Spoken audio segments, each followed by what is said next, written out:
Hello दोस्तों, welcome to Anshika coaching centre. मैं शैलेंद्र आप सभी का अंशिका कोचिंग सेंटर में स्वागत करता हूं। तो कैसे हो मेरे प्यारे दोस्तों? उम्मीद करता हूं आप लोग बहुत अच्छे होंगे।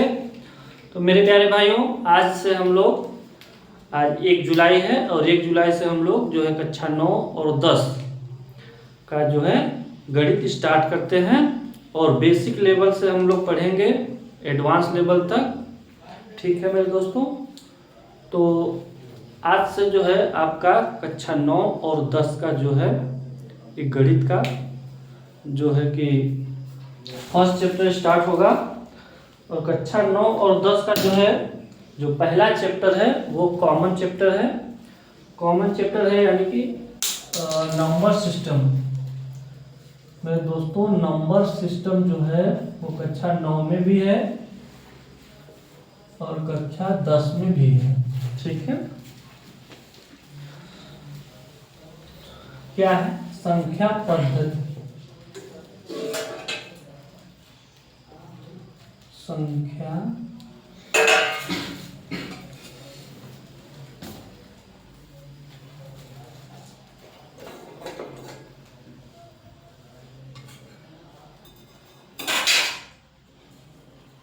संख्या पद्धति।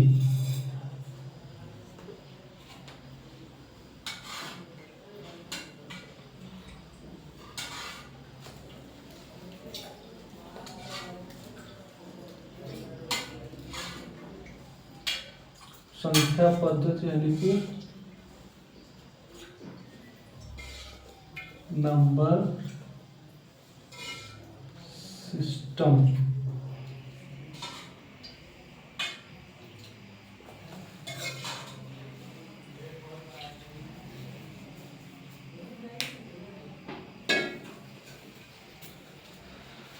संख्या पद्धति यानी नंबर सिस्टम। तो नंबर सिस्टम को हम लोग जानेंगे मेरे दोस्तों।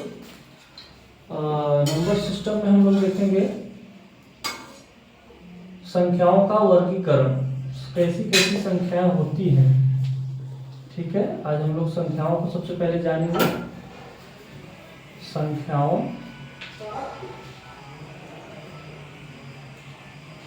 का वर्गीकरण।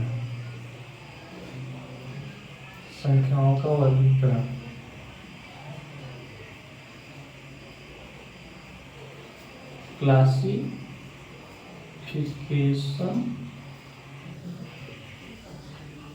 Classifications of number.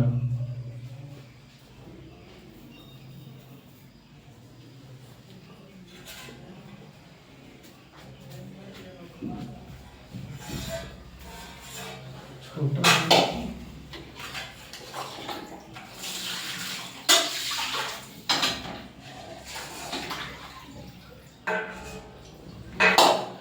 Classifications of number, संख्याओं का वर्गीकरण। तो मेरे दोस्तों, संख्याएं कैसी संख्याएं होती हैं देखिए। और सबसे पहले हम लोग देखते हैं कॉम्प्लेक्स नंबर।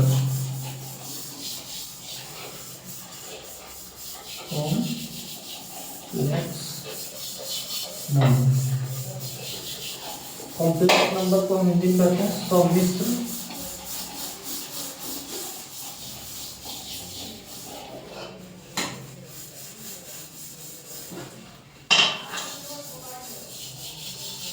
सम्मिश्र संख्या।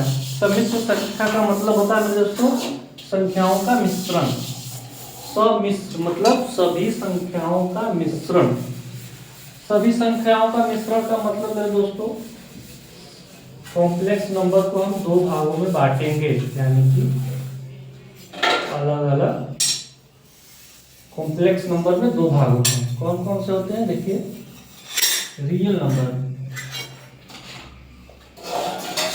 रियल नंबर यानी कि वास्तविक।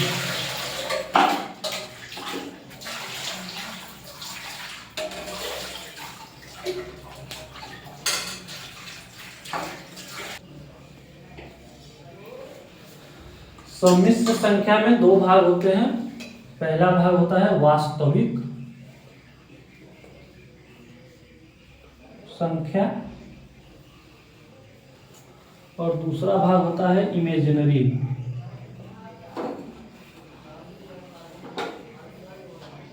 इमेजिनरी नंबर यानी कि काल्पनिक संख्या।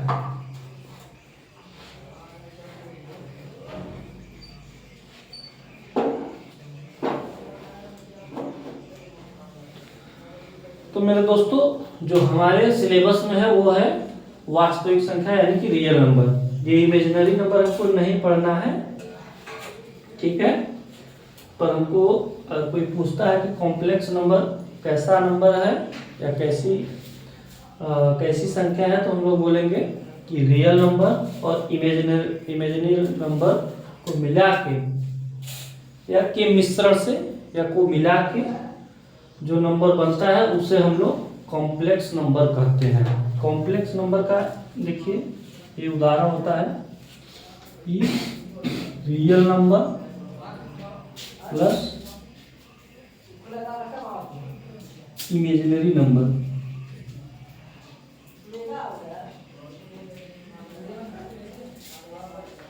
Real number plus imaginary number को मिला के मेरे दोस्तों ये कॉम्प्लेक्स नंबर बनता है। ये कॉम्प्लेक्स का मतलब एक तरह से खिचड़ी समझ लीजिए आप लोग, ठीक है। जैसे हम लोग खिचड़ी बहुत लोग तहरी बोलते हैं ना, तो ये खिचड़ी है, तहरी है, जिसमें सारी संख्याएं एक अलग अलग संख्याएं हैं जो इसमें मिश्रित हैं। और उनमें से मेन क्या है देखिए, ये वास्तविक रियल नंबर यानी वास्तविक संख्या, और दूसरा है इमेजिनरी नंबर यानी कि जैसे हम लोग खिचड़ी बनाते हैं तो उसमें चावल, मेन चावल यानी कि वास्तविक संख्या, उसके बाद ये सब मसाले हैं जो कि या तो आप इसको दाल समझ लीजिए, दाल भी तो हम लोग डालते हैं, ठीक है। अब इसके फिर अलग अलग मसाले आएंगे, देखिए छोटे छोटे। अच्छा, कोई आपसे पूछेगा कि सम्मिश्र संख्या क्या होती है, तो real number plus imaginary number को मिला के हम लोग सम्मिश्र संख्या बनाते हैं, ठीक है। अच्छा, इमेजिनरी नंबर को मेरे दोस्तों इसको पहले जान लेते हैं, इसको आई से डिनोट करते हैं यानी कि दिखाते हैं, और आई बराबर होता है √-1, ठीक है। और ये आई का मतलब होता है आयोटा, आयोटा। अच्छा, आई के ऊपर से ये अगर हम बिंदी हटा देते हैं लोटा हो जाएगा, लेकिन हम लोगों को लोटा नहीं बल्कि क्या बोलना है, आयोटा। आयोटा बराबर होता है √-1। अच्छा, आयोटा का स्क्वायर यदि आप कर देंगे, ये खाली सिंबल लिख रहे हैं, आयोटा का स्क्वायर आप करिएगा तो -1 आएगा।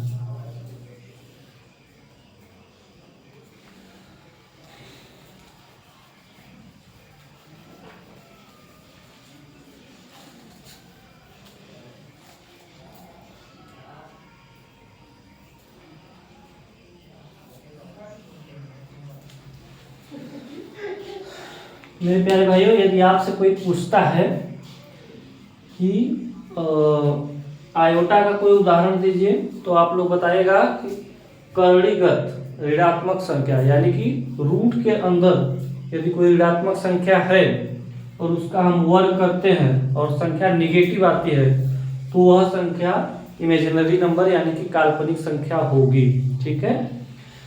यदि हम किसी संख्या का, उसका उदाहरण समझिए आप लोग, यदि हम लोग किसी संख्या का वर्ग करते हैं और संख्या निगेटिव आती है, तो वह अगर ऋणात्मक आती है तो वह संख्या कैसे होगी, काल्पनिक संख्या होगी, ठीक है मेरे दोस्तों। संख्या का वर्ग करने पे, किसी भी संख्या का वर्ग करने पे यदि वह ऋणात्मक यानी कि निगेटिव आता है तो वह संख्या काल्पनिक संख्या होगी, ठीक है। हमको काल्पनिक संख्या में बस इतना ही पढ़ना था। अब हम लोग आते हैं अपने टॉपिक की तरफ। हमको पढ़ना क्या है, तो हमको पढ़ना है मेरे दोस्तों वास्तविक संख्या। देखिए, वास्तविक संख्या को भी दो भागों में बांटते हैं। यहाँ पर हम लोग इमेजिनरी लिखे रहते हैं।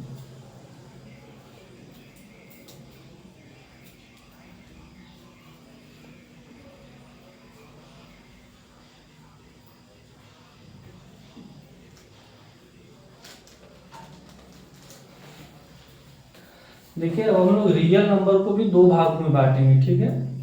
पहला होगा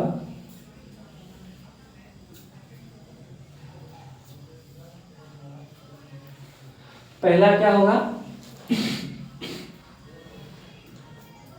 रेशनल नंबर।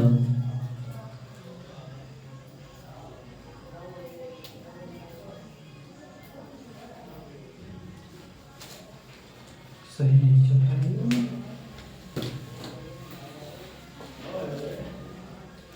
पहला होगा हमारा रेशनल नंबर।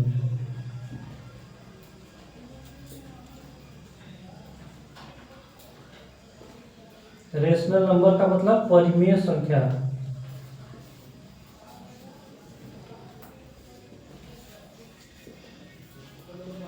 और दूसरा होगा इरेशनल नंबर।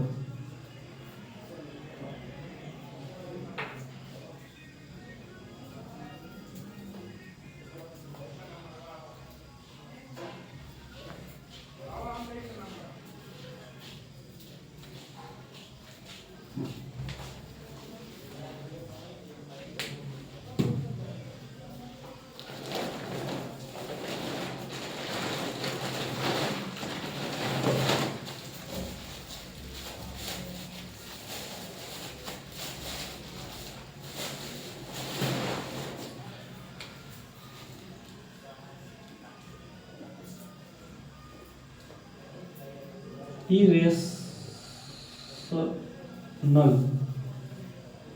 नंबर बोले तो अपरिमेय संख्या।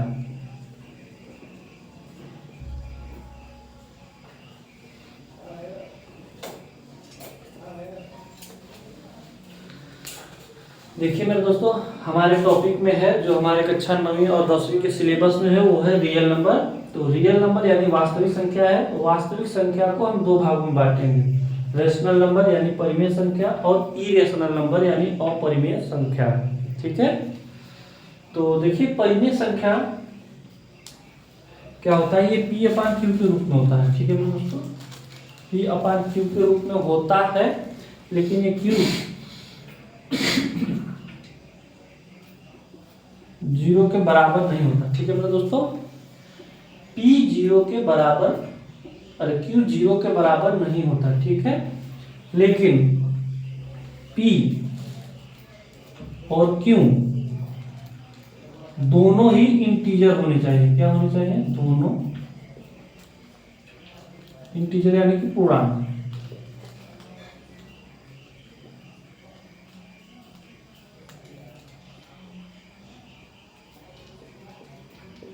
दोनों ही पूर्णांक होंगे, यानी कि अभी हम आपको आगे बताएंगे कि पूर्णांक संख्या किसे कहते हैं। अभी आप लोग लिख लीजिए कि P अपान Q के रूप में होता है ये परिमेय संख्या, लेकिन Q बराबर नहीं होता 0 के, यानी Q does not equal to 0, और P और Q दोनों पूर्णांक होने चाहिए। ठीक है ना, आप लोग उतार लीजिए, उसके बाद हम आगे देखते हैं। ठीक है मेरे दोस्तों,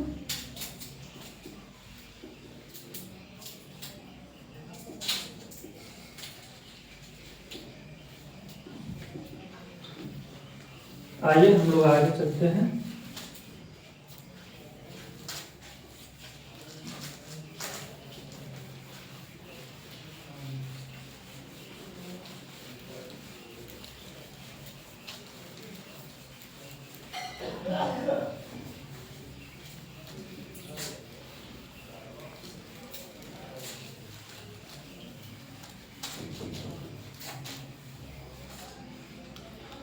हम लोग क्या पढ़े थे, रियल नंबर।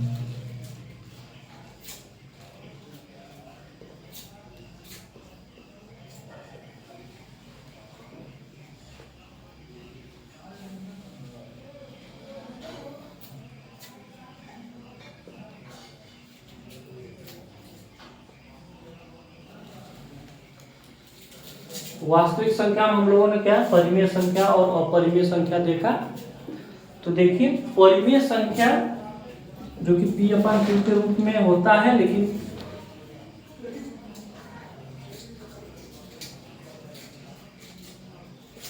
परिमेय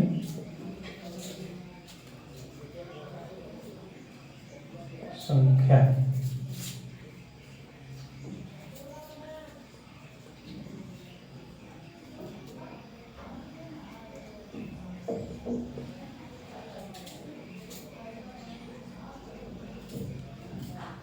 रेशनल नंबर,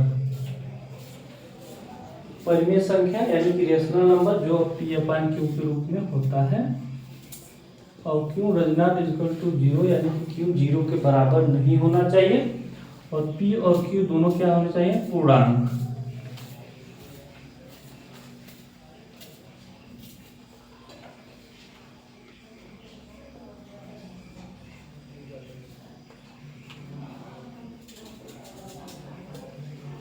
दोनों पूर्णांक होंगे,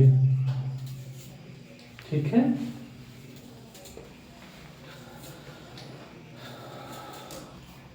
पहले हम लोग परिमेय संख्या को देख लेते हैं, उसके बाद आपको अपरिमेय संख्या बताएंगे। तो रियल नंबर भी दो भागों में था, आपने कॉम्प्लेक्स नंबर दो भागों में देखा। अब रियल नंबर जो कि हमारे सिलेबस में है कक्षा 9वीं और 10वीं के, तो अब हम लोग देखेंगे। तो रियल नंबर के दो भाग में, एक भाग है परिमेय संख्या। परिमेय संख्या को हम लोग देखते हैं।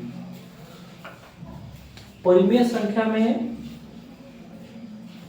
जो पहली संख्या है वो है प्राकृतिक संख्या।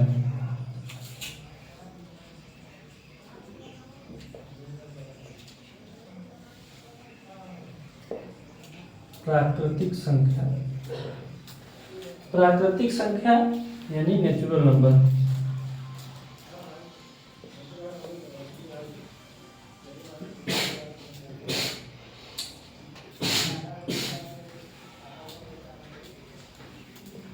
नेचुरल नंबर,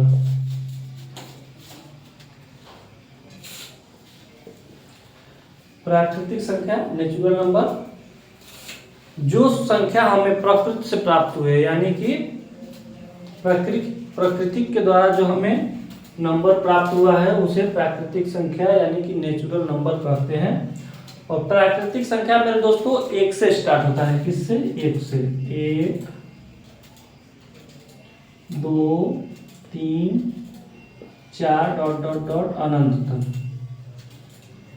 यानी कि प्राकृतिक संख्या कहाँ से स्टार्ट होता है? तो 1 से स्टार्ट होता है और अनंत तक जाता है, ठीक है मेरे दोस्तों। जो हमें प्रकृति के द्वारा प्राप्त हुआ है वो है जो वह 1 से स्टार्ट होता है। अच्छा, ये प्राकृतिक संख्या चाहे आदमी पढ़ा लिखा रहे या न पढ़ा लिखा रहे, उसको भी यह चीज मालूम रहता है, ठीक है। उसको भी काउंटिंग आता है, गिनने आता है, उसको भी मालूम रहता है कि 1 से स्टार्ट होता है, ठीक है। कोई अनपढ़ व्यक्ति भी यदि होगा, आप उसको कुछ पैसे रुपए देंगे तो वह जोड़ के बता देगा कि ये इतना है, ऐसा है, वैसा है, ठीक है मेरे दोस्तों। हमने प्राकृतिक संख्या देखा। प्राकृतिक संख्या जो है 1 से स्टार्ट होता है और अनंत तक जाता है, ठीक है। उसके बाद देखिए दूसरा है मेरे दोस्तों पूर्ण संख्या।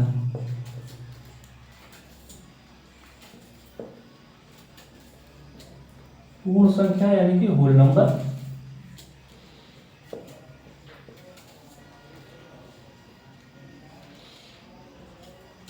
होल नंबर, ठीक है। पूर्ण संख्या यानी कि होल नंबर।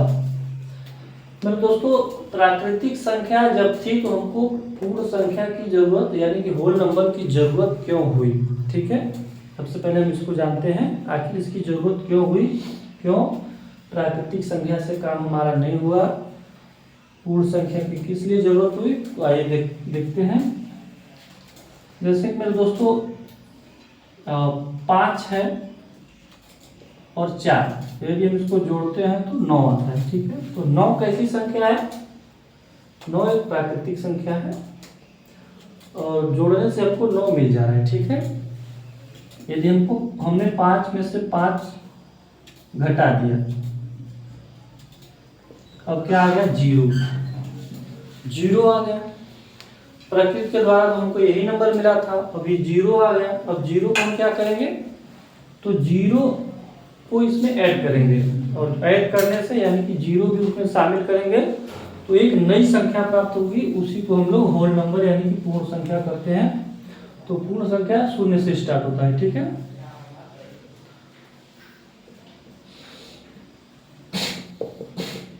ये भी अनंत तक जाता है, ठीक है मेरे दोस्तों।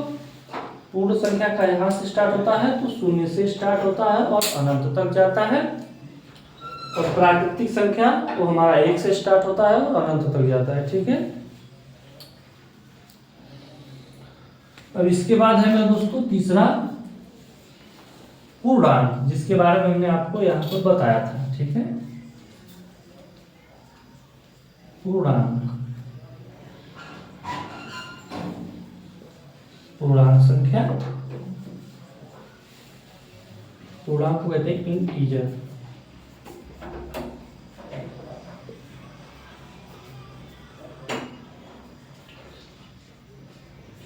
इंटीजर नंबर, पूर्णांक यानी कि इंटीजर नंबर।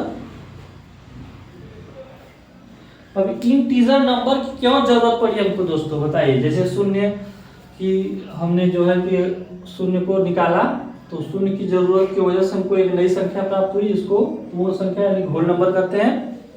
अब पूर्णांक की आवश्यकता क्यों हुई, हमारे प्राकृतिक संख्या से काम क्यों नहीं चला, हमको पूर्णांक की जरूरत क्यों हुई। ठीक है, तो पूर्णांक की जरूरत इसलिए हुई, देखिए क्यों हुआ। जैसे कि हमने किसी संख्या को 9 ले लीजिए, 9 में से हमने 11 घटा दिया। ठीक है, अब संख्या -2 आया। ठीक, हमने तब तो मेन संख्या में से संख्या घटाया तो शून्य आया, इसलिए होल नंबर यानी कि पूर्ण संख्या की खोज हो गई। अब पूर्णांक संख्या, पूर्णांक संख्या क्या है, नेगेटिव आया। अब नेगेटिव आने के कारण इसमें कुछ को रख नहीं सकते क्योंकि यह प्राकृतिक संख्या है। और उसके बाद शून्य से स्टार्ट होने वाली संख्या ये पूर्ण संख्या हो गई। अब नेगेटिव की वजह से एक नई संख्या बनी जिसका नाम है पूर्णांक संख्या। ठीक है, तो पूर्णांक क्या है, माइनस अनंत से स्टार्ट होती है।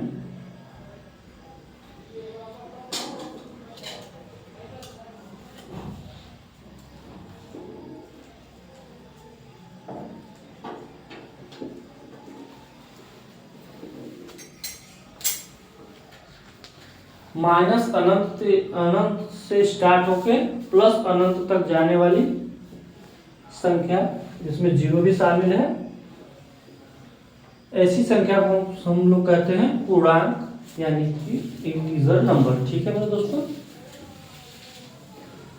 तो आपको प्राकृतिक संख्या 1 से स्टार्ट होती है, आपका पूर्ण संख्या 0 से स्टार्ट होती है, और पूर्णांक संख्या माइनस नेगेटिव से स्टार्ट होकर 0 फिर प्लस अनंत तक जाती है।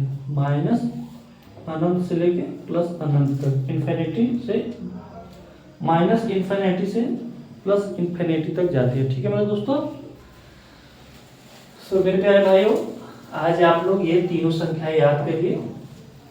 फिर हम आपसे मिलेंगे कल, तब तक के लिए धन्यवाद।